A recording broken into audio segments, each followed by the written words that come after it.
Not fire and do not go against your people, এইরকম আমাদের বলার কেউই ছিল না। আমরা এক ধরনের মানে আমি বললাম যে আপনাদেরকে দানব বানানো হয়েছিল, রাইট, দানব থেকে এখন মানবীয় পুলিশ হওয়ার চেষ্টা করুন, ইনশাআল্লাহ আইল ট্রাই লেভেল মাই লেভেল।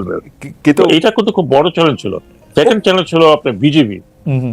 আপনি নিশ্চয়ই জানেন আমি বিজেপি কে একটি কথাই বলেছি যে 15 বছর অনেক পিঠ দেখিয়েছো, ফেলানির লাশ ঝুলেছিল, তোমরা ফ্ল্যাগ মিটিং করতে গিয়েছো, নাও ফরগেট ইট, অনেক হয়েছে, এখন পিঠ দেখাবার সময় নয়। এখন ইউ রিপ্লাই, তারা যদি is not for killing people, is to protect the border, এবং একটা মারলে দুটো মারো। হ্যাঁ না, এক্স্যাক্টলি, আপনি এখন রেকর্ড খুঁজে পাবেন।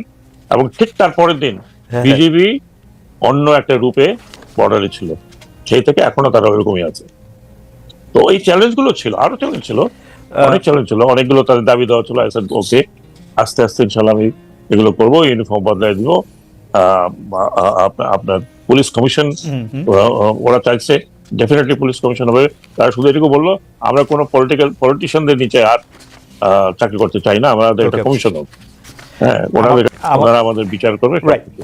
আমি এই পর্যায়ে আমার শেষ প্রশ্ন, তারপর আমি মাসুদ কামাল ভাইকে চলে যাবো। আপনি যদি একটু সংক্ষেপে এটা বলেন যে সব সরকারের উপদেষ্টা হওয়ার পরপরই আপনি আওয়ামী লীগের দীর্ঘ ঐতিহ্যের প্রশ্ন করে তাদের দল গুছানোর পরামর্শ দিয়েছিলেন, কিন্তু এখন তো স্পষ্ট আপনার সরকার সেই সুযোগ আর দিতে চায় না। আপনি কি আপনার মতেই আছেন? আমি এই কথাটা বলেছি, হয়তো এটা অ্যাডভান্স বলেছি, তারপরে কিন্তু অনেকে একই কথা বলেছে। আমি যা বলেছি সেটা কিন্তু খণ্ডিত আকারে এসেছে। ওকে, আমি পুরো জিনিসটাই আসেনি। আমি বলেছিলাম যে যারা অন্যায় করেছে তাদের তো বিচার হবেই, তারা এই বিদেশে বসে না করে আপনারা আসুন, ইউ ফেস ইউর পিপল, হ্যাঁ লোকজনকে আপনার ফেস করুন, দেন ইউ সি যে আপনারা কতখানি পপুলার।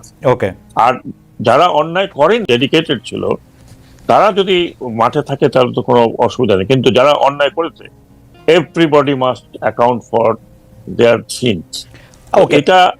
এটা আমি কেন বলেছিলাম সেটা আপনাকে বলি। 15 বছরে আমি যাদের সাথে ছিলাম, পুলিশ বলেন, অ্যাডমিনিস্ট্রেশন বলেন, 15 বছরে everybody was there man. Okay, everyone. এখন আমার সেই কথাটা অনেক লম্বা কথা ছিল, আছেন আমার বলার দরকার নেই, বেশি বলার দরকার নেই। আপনি এর আগেও আমার কথা শুনেছেন ডেফিনেটলি, বিভিন্ন মিডিয়াতে। আমার মনোভাব আপনারা জানেন খুব ভালোভাবে। আমি যদি এই পার্টির প্রতি কোনো বিশেষ কিছু থাকতো, এই ব্যাপারে আমার কোনো সন্দেহ নাই, বা বাংলাদেশের মানুষজন হয়তো এই সন্দেহটা করে না যে আপনি আওয়ামী লীগের কোনো পারপাস সার্ভ করতেছেন।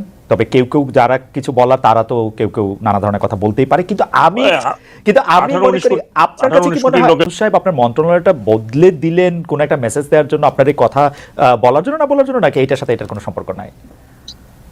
না, আমি তো যতটুকু মানে ওদের কাছ থেকে শুনেছি, আমার বিরুদ্ধে বিএনপির ছাত্ররা নেমেছিল, বিশেষ করে উইদাউট আন্ডারস্ট্যান্ডিং। ওকে, হয়তো অনেকে শুনেই নেই আমি কি বলবো, সেইটাই হয় আর কি বেশিরভাগ সময়।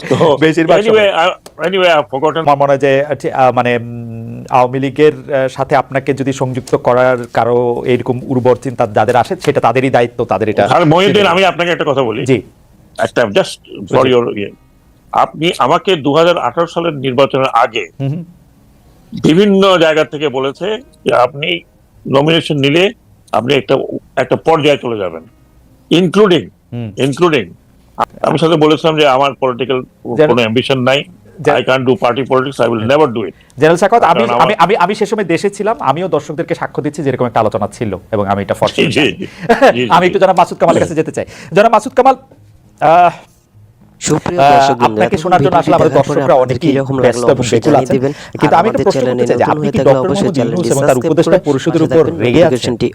মানে প্রশ্নটাই, প্রতিটা পদক্ষেপের পরের ফলের দিকে আপনি খুবই কঠোর সমালোচনা করছেন, দায়ী করছেন, যেইটা আসলে দায় তাদের দেয়ার থেকে আগের সরকারের বা বর্তমানে যে চলটা চলে এসছে গত 30, 35, 50 বছরে, তার জন্য দায়ী করা যায়। কিন্তু আপনি আসলে রেগে আছেন কিনা, খুব ক্ষুব্ধ আছেন কিনা এই সরকারের উপর, ডক্টর ইউনূস সরকারের উপর স্পেশালি?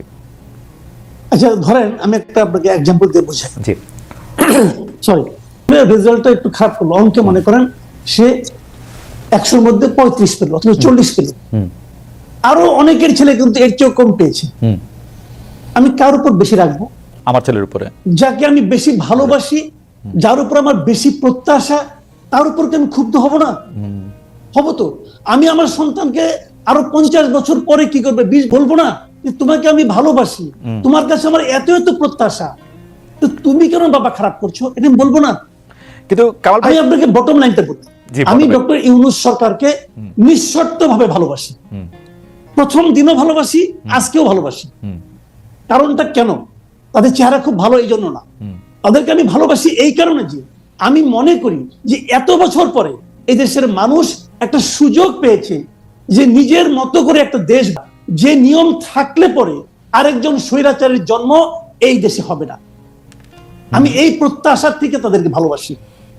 তো যখন আমি দেখব যে তারা ভালো করছে না অথবা ভালোর দিকে যেতে পারছে না, হয়তো বললাম পরীক্ষা যখন হয়নি, হ্যাঁ হয়নি, আমি যখন দেখছি আমার ছেলেটা অঙ্ক প্র্যাকটিস না করে গেম খেলছে, তার উপর আমি ক্ষুব্ধ হব না? হব, কারণ তুমি তো অঙ্কে খারাপ করতেছো। কিন্তু সেই জায়গাটা কিন্তু কামাল ভাই, আপনার কাছে মনে হয়, কামাল ভাই, আপনার কাছে মনে হয় সতর্ক করার চেষ্টা করেছি, কামাল ভাই, আমি বলার চেষ্টা করেছি আপনারা যেভাবে যাচ্ছেন সত্য হয়েছে, আমি বলেছি কিন্তু ওনাদেরকে, এবং আমি আজকেও বলবো কিছু কথা, আপনি মিলাই নিন। যেমন আজকে আমি একটা কথা বলে রাখি, যেমন আমি দ্রব্যমূল্য নিয়ে বলেছি, শুরুর থেকে বলেছি এটা আপনাদের ভোগাবে এবং ভুগিয়েছে। তারা সেই পদক্ষেপগুলি নিয়েছে কখন? যখন নাকি তাদের পুরো জিনিসটা নিয়ে মানুষের মধ্যে হইচই শুরু হয়ে গেছে তখন। এবং আমি আজকে একটা কথা বলি আপনাকে, এই যে আমাদের সড়কগুলি আছে, বর্ষার যে সড়ক ছিল, আগে সরকার কি করতো, এমন ভাবে সড়ক মেরামত করতো যাতে নাকি 1 বছরের একটু আগেই ভেঙে যায়। তারা এমন ভাবে মেরামত করতো, টাকা নিত অনেক, চুরিচামারি করতো, কিন্তু অনেক চুরিচামারি হচ্ছে জায়গায়। তাদের এই মেরামত গুলি অল্প অল্প করতো যাতে নাকি প্রতি বছরে রিপেয়ার করতে হয়, আর তাদের বিপুল লাভ হয়। এবং সড়কগুলি কিন্তু ভাঙবে। আমি এখন থেকে সতর্ক করছি, এই সড়কগুলো আপনারা ঠিক করেন, দেখবেন যদি ঠিক না করে আর 3 থেকে 4 মাস আপনি হাইওয়েতে চলতে পারবেন না। এখন এটা আমি বলবো না যে আপনারা আগে থেকে কাল গণমাধ্যমের শীর্ষ পদে কাজ করেছেন, এখনো কাজ করছেন নানা রকম ভাবে। আমি দ্রব্যমূল্যের ব্যাপারটা ফর শিওর জানি। আপনি যখন বলবেন যে দ্রব্যমূল্য বাড়ছে বা দ্রব্যমূল্য নিয়ে আপনি কথা বলবেন, এটা আরেক ধাপ বাড়ে। আপনি তো খুব ভালো করে জানতেন যে জানেন যে দ্রব্যমূল্য বাড়া বা এটা নিয়ন্ত্রণের বাইরে চলে যাওয়া সেটা সাময়িক, সেটা কিছু সময়ের জন্য মানুষের অতি মুনাফার কারণ, সরকারের দায় সেখানে অনেক কম। কিন্তু আপনি সবচেয়ে বেশি দ্রব্যমূল্যটা নিয়ে যদি বলি, আপনি সরকারকে এত বেশি ব্যর্থ কেন? বা এটা তো দ্রব্যমূল্য পাল্টা প্রশ্ন করলাম, এটা আমার ব্যর্থতা আর আপনার ব্যর্থতা, এটা কার ব্যর্থতা? বাজার তো চাহিদা, বাজার তো কার ব্যর্থতা? দ্রব্যমূল্য বেড়ে গেল, বেড়ে গেল কি কারণে বাড়লো সেগুলি না হয় আপনি যদি খুব শার্প হন, আমি যদি খুবই শার্প হই, আমি যদি খুব কানেক্টেড থাকি, আমি হয়তো আইডেন্টিফাই করতে পারবো যে ওর কারণে বাড়ছে। এর চেয়ে বেশি কিছু করার ক্ষমতা আমার আছে? এটা কার করতে হবে? সরকারকে যে করতে হবে। এখন যে একটা জায়গায় চেয়ারে বসেছেন, এর আগে কিন্তু ওখানে ছিলেন না। যখন উনি না ছিলেন তখন ওনার কাছে কি গভর্নমেন্ট যে অ্যাপারেটাস গুলো ছিল না, তখন উনি হাজার বললেও কিছু হতো না। কিন্তু যেই মাত্র উনি চেয়ারে বসলেন তখন কিন্তু সরকারের সমস্ত ইনস্ট্রুমেন্ট গুলো উনার হাতিয়ারে পরিণত হলো। এখন উনার দায়িত্বটা কি? হাতিয়ার গুলো জায়গা মতো ব্যবহার করা। যদি ব্যবহার কেউ না করে আর যদি বলে যে আমি ওই লিগেসি নিয়ে আসতেছি, আওয়ামী লীগ আমলে এটা হয়েছিল, আমি কি করব, তাহলে বুঝতে হবে কি যে উনি ওই হাতিয়ারগুলো হয়তো দেখতে পাননি। করি যে এই সরকার যে হাতিয়ারগুলি পেয়েছে, আমরা যদি তাদেরকে আমলাতন্ত্র বা যারা এক্সিকিউশনে তাদেরকে বলি, তাদের যে কাজ করার ক্ষেত্রে যে রেগুলার নিয়ম কানুন, সেটা আওয়ামী লীগ সরকারের সাথে দুর্নীতি দিয়েই হোক আর অন্য কোনো বোঝাপড়া দিয়েই হোক, এটা একটা সিস্টেম তারা দাঁড় করাইছিল। এখন এই সরকার আইসা তো সেই হাতিয়ারগুলি ব্যবহার করতেছে, যেটা নানাভাবে দুর্নীতির মরিচা পড়া, অন্যায়ের ঝামা দিয়ে ভোতা হয়ে যাওয়া, সেগুলি তারা কিভাবে আর ব্যবহার করবে? মানে আমি জানতে চাইতেছি আসলে, মানে এটা আপনি, আমি আপনাকে বলি জি সেগুলি ছিলাম যে ভাই আপনি এই আমলাকে নিয়ে এই কাজ করেন বলছিলাম। সুপ্রিয় দর্শকবৃন্দ, এতক্ষণ ভিডিওটি দেখে আপনাদের কেমন লাগলো অবশ্যই আমাদের কমেন্টে জানিয়ে দেবেন।